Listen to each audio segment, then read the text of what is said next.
Bienvenidos a The Debate, un espacio diseñado para el intercambio riguroso de ideas y el análisis detallado de nuestro material documental.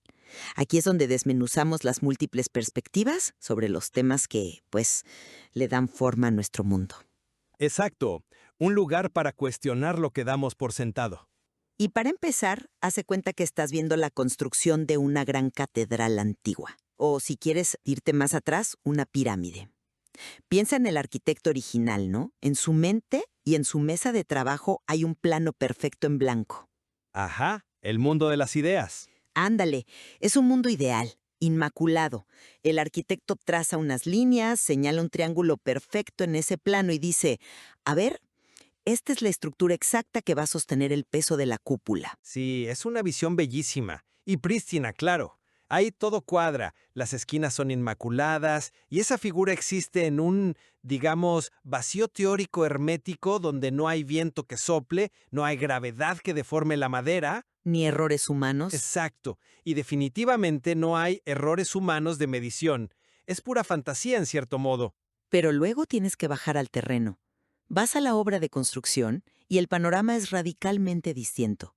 Tienes piedras irregulares, tienes lodo, tienes a un grupo de trabajadores sudando, intentando que una viga pesada encaje exactamente con la otra. Sobre un suelo que ni siquiera está nivelado. Sí. Y de repente, ese plano perfecto del arquitecto tiene que enfrentarse a la brutalidad de la realidad física.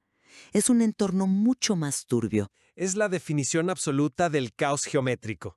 Como solemos decir por ahí, el papel aguanta todo, pero la tierra firme no perdona. Cientos más antiguos y fascinantes del intelecto humano. Me refiero a las leyes matemáticas que gobiernan la geometría de los triángulos, formuladas de manera monumental por los antiguos griegos. Un tema buenísimo. Y la pregunta central que vamos a desentrañar aquí es fundamental para entender cómo nos relacionamos con las matemáticas en nuestra vida diaria.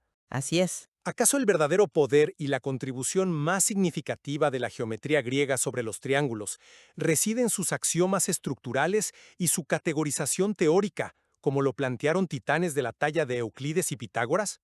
¿O su mayor triunfo está en el desarrollo de modelos computacionales prácticos y universales, coronados por la famosa fórmula de Herón de Alejandría? Pues yo, como defensora de la teoría, sostengo que la esencia de la geometría radica en la pureza de las reglas estructurales y definiciones inmutables establecidas por Euclides y Pitágoras. Y yo sostendré que el verdadero triunfo geométrico es la pragmática y la aplicación universal, coronada indiscutiblemente por la fórmula general de Herón. A ver, para que entiendas mi posición, tenemos que regresar a la idea misma de cómo el ser humano define la realidad. El conocimiento profundo, la verdadera comprensión del universo, proviene de nuestra capacidad de imponer orden conceptual sobre el caos que ven nuestros ojos. Ajá, el orden sobre el caos. Exacto. Tomemos a Euclides. Él no se limitó a medir terrenos agrícolas al azar. Él demostró una verdad universal y absoluta, que los ángulos internos de cualquier triángulo, sin importar cuán grande o pequeño sea, deben sumar exactamente 180 grados. Claro, esa es la regla de oro. Pensemos en la magnitud filosófica y científica de eso. En un universo lleno de variables impredecibles, de clima cambiante y terrenos deformes, Euclides encontró una constante inquebrantable. Y a partir de esta pureza surge la categorización precisa que nos da el manual de instrucciones para comprender y manipular el mundo físico. Sin estas reglas, no hay matemáticas, solo observaciones aisladas. Te escucho. Y de verdad entiendo el atractivo estético de esa pureza. Suena a poesía matemática, ¿no? Es que es mucho más que poesía. O sea, es la base de la ingeniería y de nuestra percepción. Saber distinguir las formas no es un mero ejercicio de vocabulario escolar. Es la estructuración literal del pensamiento espacial. A ver, analicémoslo. Observamos un triángulo equilátero, donde sus tres lados tienen la misma longitud y sus tres ángulos son idénticos. El triángulo perfecto, digamos. Ajá. ¿Y por qué importa esto? Porque mecánicamente es la perfección del equilibrio. Distribuye el peso de manera tan uniforme que por eso vemos esta forma repetida en las armaduras de los puentes modernos. Luego bajas al isósceles, con dos lados iguales, que nos da una simetría elegante, indispensable en la arquitectura para techos a dos aguas. Sí, todo muy ordenado hasta ahí. Pero luego llegas al escaleno, donde los tres lados y ángulos son diferentes, abrazando la irregularidad total, lo cual es francamente la pesadilla de cualquier ingeniero estructural porque los puntos de tensión son completamente caóticos. Sin estas reglas, sin entender por qué una forma soporta peso y otra colapsa, no hay matemáticas aplicadas. Lo siento, pero simplemente no me convence. Déjame decirte por qué. A ver. Las clasificaciones teóricas que describes son hermosas, sí, y entiendo su función en el diseño de un puente. Pero son intelectualmente limitadas si no ofrecen soluciones reales para el mundo tangible en su estado natural. Saber que un terreno tiene forma de triángulo escaleno y saber que es una pesadilla estructural no le ayudan absolutamente nada a un agricultor. Bueno, pero le ayuda al ingeniero. Sí, pero el agricultor necesita cultivar esa parcela y pagar impuestos sobre ella hoy. Saber que los ángulos suman 180 grados en el mundo de las ideas no te sirve de nada si estás parado en medio de un campo lleno de maleza, sin las herramientas láser modernas para medir esos ángulos internos de manera perfecta. Entiendo a dónde vas. Mi argumento central es que el matemático griego Herón de Alejandría revolucionó este campo porque inventó un método más general. Herón entendió que el mundo no es el pizarrón de Euclides. En lugar de depender de abstracciones perfectas que exigen información que rara vez tenemos a la mano, Herón creó una fórmula que permite calcular el área de cualquier triángulo utilizando únicamente la longitud física de sus tres lados. Ese es un punto interesante, aunque yo lo enmarcaría de otra manera. Creo que al aplaudir tanto a Herón, estás descartando la elegancia del pensamiento deductivo en favor de la fuerza bruta computacional. Hablemos del punto de fricción más evidente que tenemos aquí. El cálculo del área, me imagino. Exactamente, el cálculo del área de un triángulo. Me presentas a Herón como el salvador indiscutible de la practicidad, pero yo cuestiono la necesidad misma de esa complejidad cuando la geometría teórica clásica ya nos había dado la herramienta más elegante y visualmente perfecta imaginable. El área de un triángulo se calcula simplemente como la mitad de la base por la altura. La clásica fórmula de la escuela. Sí, un medio de la base por la altura. Fíjate en la simplicidad de esto. Toma un rectángulo, córtalo por la mitad con una línea diagonal de esquina a esquina, y listo, tienes dos triángulos perfectos. ¿No es acaso la simplicidad de multiplicar la mitad de la base por su altura la demostración más clara de la relación geométrica perfecta? Nos explica visualmente por qué el área es la mitad. ¡Claro! Es intuitivo si tienes un par de tijeras y una hoja de papel, ¿sabes? Es brillante cuando el problema del libro de texto te regala el valor exacto de la altura y te la dibuja con una línea punteada y una pequeña letra H. Bueno, es una abstracción útil. Pero, a ver, en la realidad material, fuera del salón de clases, ¿cómo encuentras exactamente esa altura en un terreno irregular? O sea, un terreno escaleno donde sus tres lados y ángulos son diferentes. Pues trazas una línea perfectamente perpendicular a 90 grados desde la base hasta el vértice más alto. Y ahí está la debilidad fundamental, la trampa de la teoría. Asumes que siempre conocemos o podemos trazar esa altura mágicamente. Imagínate esto. Tienes un terreno agrícola inmenso con forma de triángulo escaleno, lleno de colinas, baches y rocas. Medir los tres bordes exteriores, o sea, los lados tangibles por donde caminas, es fácil. Tomas una cuerda, la estiras por el perímetro y tienes tus medidas. De acuerdo, medir los bordes es la parte sencilla. Pero para usar tu fórmula tan elegante de un medio de la base por la altura, tendrías que adentrarte en ese terreno irregular. Adivinar el punto matemáticamente exacto en la base desde el cual una línea cruzaría a perfectos 90 grados hasta el vértice opuesto, y luego medir esa línea invisible atravesando montículos de tierra.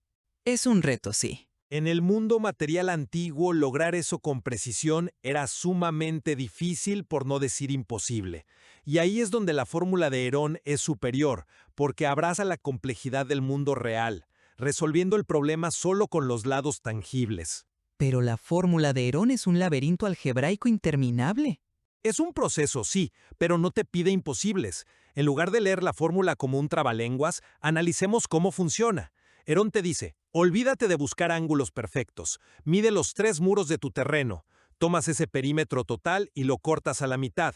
A ese número le llamamos semiperímetro. Ajá. Luego comparas esa mitad con cada uno de los 3 muros por separado para ver qué tanta diferencia hay. Multiplicas esas diferencias, le sacas la raíz cuadrada y la fórmula te escupe el área exacta. Matemáticamente es un portento porque extrae la superficie utilizando exclusivamente los bordes físicos. Herón no le pide prestada información a alturas perpendiculares inexistentes. Veo por qué piensas eso, pero permíteme darte una perspectiva diferente. Al enfocarte casi obsesivamente en el lodo, en la tierra y en las irregularidades, te estás perdiendo de algo crucial. Estás ignorando la estructura subyacente que permite que la civilización humana se eleve por encima de ese lodo. A ver, convénceme. Y aquí es donde tenemos que hablar de los límites de las leyes de Pitágoras y Euclides. O más bien, de tu pragmatismo frente a esas leyes. Tú argumentas que el mundo es irregular, pero el triunfo humano no es conformarse con la irregularidad. Pitágoras nos dio el máximo puente entre la forma y el cálculo. El teorema de Pitágoras. Exacto. Demostró que en un triángulo rectángulo, el cuadrado del lado más largo es igual a la suma de los cuadrados de los otros 2 lados. Esta es una verdad innegable que estructura la realidad. Tú dices que la matemática tiene que adaptarse a la naturaleza irregular. Yo digo que nosotros pavimentamos y alteramos la naturaleza para que encaje con la matemática de Pitágoras. Concedo la brillantez de Pitágoras, claro, pero piensa en sus límites. Piensa en el famoso truco de la cuerda de los constructores antiguos. Tomaban una cuerda y le hacían 13 mudos, separados a distancias idénticas. Luego, formaban un triángulo con lados de 3, 4 y 5 segmentos. Al tensar esa cuerda, por ley física y matemática, el ángulo entre el lado de 3 y el de 4 se convertía en un ángulo perfecto de 90 grados. Un truco muy ingenioso de los albañiles antiguos. No adivinaban, forzaban a la materia a obedecer la ley de Pitágoras para garantizar que las esquinas de sus templos fueran perfectamente perpendiculares y los edificios no colapsaran. Pitágoras te da la arquitectura misma de la realidad. Ese es un argumento sumamente convincente, pero atacaré su limitación colosal. Tú misma lo acabas de decir, y el material lo subraya. La regla de Pitágoras solo aplica para un triángulo rectángulo. Exige dictatorialmente ese ángulo de 90 grados o ángulo recto. Es una herramienta especializada. No es especializada, es la base de la civilización. Vivimos en cajas de 90 grados. Vivimos en cajas porque nosotros las hacemos así. Pero reitero, el mundo no está hecho solo de ángulos rectos. El universo natural está plagado de ángulos obtusos mayores a 90 grados y agudos menores a 90. Si tienes la estructura de una colina que se inclina a 110 grados, Pitágoras se queda completamente mudo. Bueno, ahí entran otras herramientas de la geometría pura. Pero por eso insisto en que el enfoque de Herón es más valioso intelectualmente. No discrimina por tipo de triángulo. Funciona en el templo de Pitágoras de 90 grados y funciona en el barranco escaleno más deforme que te puedas encontrar. No me convence esa línea de razonamiento porque asumes que el valor supremo de las matemáticas es simplemente medir pedazos de tierra. Llevemos este debate al terreno conceptual. La geometría teórica de Euclides no solo nos enseñó a medir, nos enseñó a percibir y navegar el universo. A navegar. Sí, piensa en la percepción visual frente a la verdad cuantitativa. Aquí destacan los conceptos de similitud y congruencia. El material define que 2 triángulos son similares si tienen la misma forma, los mismos ángulos, pero diferente tamaño. Son congruentes si tienen mismo tamaño y forma, incluyendo las imágenes en espejo. Claro, conceptos muy útiles para la abstracción espacial. Es la base de todo, Entender que dos cosas son esencialmente la misma, aunque estén reflejadas. Esta es la tecnología cognitiva que nos permitió cruzar los mares. Un navegante antiguo podía mirar una estrella, medir el ángulo y trazar un triángulo imaginario gigantesco. Gracias a la ley teórica de triángulos similares, resolvía su modelo a escala y sabía dónde estaba en el océano. ¡Wow! Es un ejemplo poético, lo admito. Y para rematar, hay una regla estructural, una ley que gobierna la existencia misma de la figura. El teorema de la desigualdad del triángulo nos dice que el lado más largo es generalmente menor que la suma de los otros dos. Sí, una regla para que la figura pueda cerrarse. Exacto. Tú que nos escuchas, imagina que vas por 3 palos. Uno mide 10 metros, otro 3 metros y el último 4 metros. Trata de unirlos por las puntas para formar un triángulo. Es físicamente imposible. El de 10 es tan largo que los de 3 y 4 se van a quedar cortos. Esta ley teórica dicta si la materia puede siquiera existir en forma triangular. Fíjate que yo lo abordo de una manera diferente para cerrar esta sección. Dices que la ley teórica es la que dicta si la figura existe, pero yo argumentaría que la fórmula de Herón encapsula todas esas reglas tácitamente. ¿A qué te refieres? Es fascinante que traigas a colación el ejemplo de los palos de 10, 3 y 4 metros. Veamos qué pasa si intentas usar la fórmula de Herón en esos lados, donde el lado más largo supera la suma de los otros dos. La fórmula debería fallar, porque la figura no es real, ¿no? Y falla, pero falla de una manera brillante. Vamos a hacerlo. Tomas el perímetro, 10 más 3 más 4 son 17. El semiperímetro es 8.5. Ahora, la receta de Herón dice que restes cada lado de ese 8.5. Cuando restas el lado de 10 metros a 8.5, ¿qué obtienes? ¿Un número negativo? Exacto. Y el último paso de Herón es sacarle la raíz cuadrada a ese resultado. ¿Qué pasa cuando intentas sacar la raíz cuadrada de un número negativo? La matemática se colapsa, te da un número imaginario. ¡Bingo! La fórmula misma rechaza tu triángulo. Por lo tanto, la fórmula computacional contiene y valida la ley teórica en su interior. No necesitas memorizar la regla abstracta. El modelo de Herón detecta el error por sí solo. Órale. Es una manera sumamente ingeniosa de ver la intersección entre la regla y el cálculo. De verdad. Bueno, me parece que estamos llegando al final de nuestro tiempo. Así que permíteme recapitular mi postura inicial a la luz de esta charla. Adelante.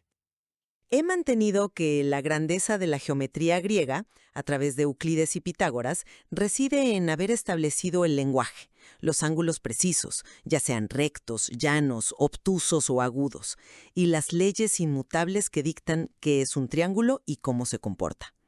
Sin estas leyes, ninguna obra de ingeniería tendría un propósito claro. Y mi resumen reafirma que, aunque el lenguaje teórico es vital, la invención de Herón de Alejandría representa la madurez del pensamiento matemático. Tomar esas formas y desarrollar herramientas universales para calcular su espacio físico en cualquier condición es el verdadero triunfo. Pero creo que hay un punto de convergencia muy claro aquí, ¿no lo crees? Ambas perspectivas se necesitan. Totalmente de acuerdo. Las leyes matemáticas de los antiguos griegos proporcionan un sistema asombrosamente sólido. La teoría de los ángulos y la pragmática del cálculo del área se necesitan mutuamente. Como vimos con la raíz cuadrada, el cálculo fracasa sin las leyes estructurales. Y la filosofía se queda estancada sin un modelo práctico. Al final, esto nos deja una reflexión profunda. Al observar cualquier triángulo, queda mucho por explorar sobre cómo la mente humana impone orden con la teoría y extrae utilidad del mundo físico con la fórmula. Así es. Sugerimos a quien nos escucha que saque sus propias conclusiones sobre el material, porque el debate entre lo abstracto y lo tangible sigue tan vigente hoy como en la antigua Grecia. Y es una maravilla que sigue así. Hasta la próxima. Aprender, disfrutar